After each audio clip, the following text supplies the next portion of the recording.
आप सभी का स्वागत है हमारे हेयर ट्रांसप्लांट इन्फॉर्मेशन चैनल में और मैं हूँ प्रमोद दुआरे।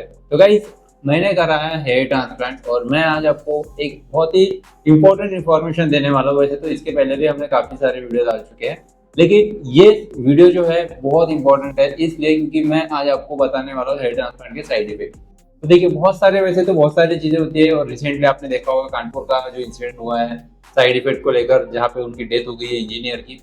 तो ये इस विषय पे हमने पहले भी बता चुके हैं, ऑलरेडी एक वीडियो हमने डाल दिया है। अगर आपने नहीं देखा है तो उसको जरूर देखिएगा, आई बटन पे मैं आपको डाल दूंगा या तो मेरे डिस्क्रिप्शन में आप लिंक मैं आपको दे दूंगा, वहाँ पे भी आप चेकआउट कर सकते हैं। तो भाई, आज हम साइड इफेक्ट की बात करेंगे। जैसे कि हेयर ट्रांसप्लांट के दौरान काफ़ी सारे जो है चैलेंजेस भी आते हैं और बहुत सारे फेज से हमें गुजरना पड़ता है हेयर ट्रांसप्लांट के बाद में, क्योंकि ये एक हमारी नई जर्नी होती है हेयर ट्रांसप्लांट की। और इसमें सबसे पहले अगर हम बात करें, काफ़ी सारे वैसे मुद्दे हैं, लेकिन हम ये पहले स्टेप बाय स्टेप हम क्लियर करते जाएंगे और एक एक मुद्दे की हम बात करेंगे। जब मेरा हेयर ट्रांसप्लांट हुआ था तो डॉक्टर सर ने भी कहा था कि अगर आपको स्वेलिंग आती है तो आप हमें बताइएगा और डरने की कोई टेंशन की वाली बात नहीं रहेगी। आप हमें इन्फॉर्म कर जरूर कीजिएगा अगर किसी भी प्रकार की स्वेलिंग वगैरह आती है तो मेरे केस में तो मुझे किसी भी प्रकार की कोई स्वेलिंग नहीं आई थी। जनरली आपने देखा होगा कि बहुत सारे, अगर आपने हेयर ट्रांसप्लांट नहीं किया और आप सर्च कर रहे हो तो आपने ऐसे लोगों के वीडियोस देखे होंगे जिनको स्वेलिंग आती है, एनेस्थीसिया की वजह से पूरा सूज जाता है, फिर वो सूजन नीचे आती है और पूरा चेहरा सूज जाता है। लेकिन आपने मेरे डे 1 से वीडियो देखे हैं, day 1, day 2, day 3, day 4, day 5, day 6, 7 day का हमने पूरा कंप्लीट वीडियो डाला भी है, जिसमें आपको मैंने दिखाया कि मुझे कहीं पे भी कोई स्वेलिंग नहीं थी, चाहे सामने में हो पीछे में हो, कुछ भी नहीं। जितना एनेस्थीसिया डाला गया था वो थोड़ा सुनपन था, बाकी कोई भी मुझे स्वेलिंग नहीं आई थी। लेकिन हाँ, कुछ लोगों को स्वेलिंग आती है, डिपेंड करता है बॉडी पे और डिपेंड करता है उनके डॉक्टर्स पे कि किस प्रकार जो है इलाज कर रहे हैं। तो मुझे तो किसी भी प्रकार की कोई स्वेलिंग नहीं आई थी। तो गाइस, अब बात करते हैं दूसरे नंबर पर। तो देखिए, बहुत जन को यानी मुझे भी ये कॉमन है, सभी को होता है, जिसको बोलते हैं नमनेस यानी सुन्नापन। यानी आपको अगर हाथ लगाओगे तो आपको फील नहीं होता, आपके खोपड़ी तक के जो है उसका आपको सेंस नहीं आता, ऐसा लगता नहीं कि हाथ हम लगा रहे हैं। तो इस टाइप से ये लगभग मुझे भी था और 1 महीने के आसपास में ऐसा मुझे लगता था। यानी हाँ, 1 महीने के अप्रोक्स तो ऐसा लगता ही था कि सुनपन रहता था और फील, अगर कोई भी टच करो हाथ में तो फूला फूला सा था। और डायरेक्ट खोपड़ी पे जो है ऐसा टच करते हैं हम लोग तो ऐसी टक टक टक टक ये आवाज होती है। लेकिन उस टाइम में ऐसा होता नहीं है, क्योंकि एनेस्थीसिया पूरे सर में रहता है, उस वजह से थोड़ा सा सूजा हुआ भी रहता है, बट वो नॉर्मल रहता है, हमें उससे कोई दिक्कत नहीं रहती है। लेकिन एक होता है कि अगर आप हाथ लगाओगे तो आपको फील नहीं होगा, तो उसे बोलते हैं सुनपन। अब बात करते हैं तीसरे साइड इफेक्ट की। देखिए, हम हेयर ट्रांसप्लांट करते हैं बाल को उगाने के लिए, दिखाने के लिए कि भाई अच्छे हो।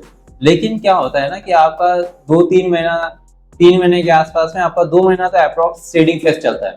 तो ये भी एक थोड़ा साइड इफेक्ट होता है कि हम लगाते तो बाल है लेकिन हमारे जो बाल है वो झड़ते हैं। तो ये झड़ते ही है, सभी के ऑलमोस्ट झड़ते ही है और पूरे नहीं। जैसे कि मेरे अगर आप देखोगे तो सामने के फ्रंट वाले कुछ हेयर थे जो झड़े ही नहीं, शुरू से उसकी ग्रोथ है, और जो बाल झड़ चुके हैं वो अभी धीरे धीरे आ रहे हैं। तो मेरे भी लगभग शेडिंग फेज में स्टार्टिंग में तो 7 डेज में सभी बाल बढ़ जाते हैं, यानी लगभग 10-15 दिन तो उनकी ग्रोथ होती रहती है। लेकिन उसके बाद में 15 दिन बाद उसका शेडिंग फेज चालू हो जाता है और फिर वो बाल छोटे छोटे छोटे छोटे झड़ने शुरू हो जाते हैं।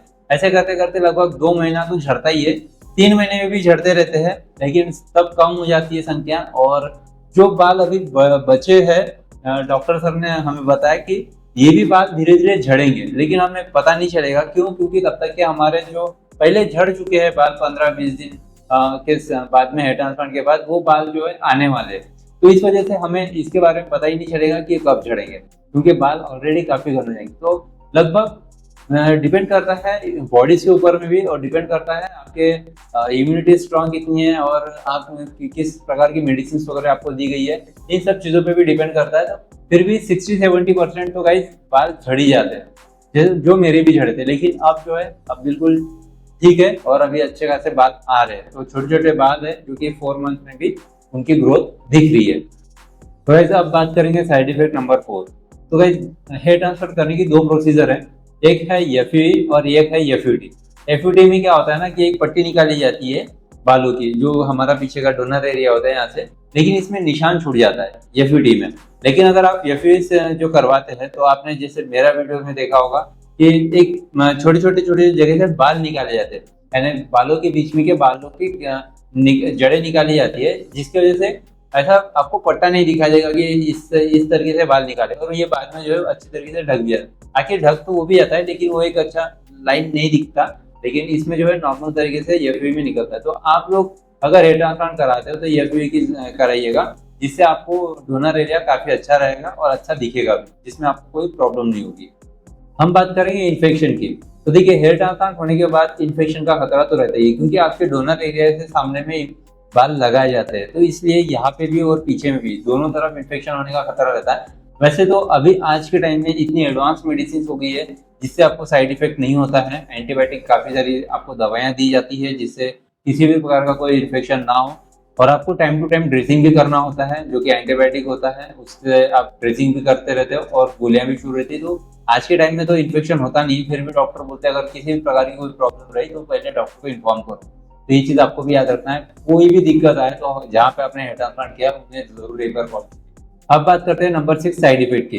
तो गाइस देखिए, ईचिंग भी बहुत ज्यादा होती है जब हमारा हेयर ट्रांसप्लांट होता है ना, तो सर में खुजलाहट बहुत ज्यादा होती है। तो इससे भी बचने का तरीका है, अभी बहुत सारी ऐसी मेडिसिन आ गई है मार्केट में जिससे ईचिंग हमें नहीं होती है और उससे बचा जा सकता है। क्योंकि जब हम हेयर ट्रांसप्लांट करते हैं तो आपका बहुत मन करता है कि खुजाओ, और अगर आप ऐसे में खुजाओगे, ईचिंग होगी और हाथ लगाओगे, आपके ग्राफ्ट लगे हुए, तो हो सकता है कि वहाँ पे दिक्कत हो सकती है, ग्राफ्ट आपके निकल सकते हैं। डोनर एरिया में भी हाथ लगाना नहीं होता है, क्योंकि ये भी नाजुक होता है उस टाइम में, क्योंकि यहाँ पे थोड़ा सा घाव रहता है। तो इस वजह से ईचिंग से बचने के लिए काफी सारी मेडिसिन है। तो आज के टाइम में अगर हम देखें तो हेयर ट्रांसप्लांट के कोई भी ऐसे साइड इफेक्ट नहीं है, होते ही नहीं है, क्योंकि मेडिसिन बहुत पावरफुल चीज हो गई है मार्केट में, जिसकी वजह से आज के टाइम में साइड इफेक्ट किसी भी प्रकार का नहीं होता, अगर आपने सही जगह पे और सही तरीके से अपना हेयर ट्रांसप्लांट किया है तो। डिपेंड करता है, नहीं तो आप अगर कहीं पे भी चले जाओगे, सस्ते जगह पे चले जाओगे और फिर बोलोगे यार मैंने तो बताया था कि साइड इफेक्ट नहीं होता और आपको साइड इफेक्ट हो गया।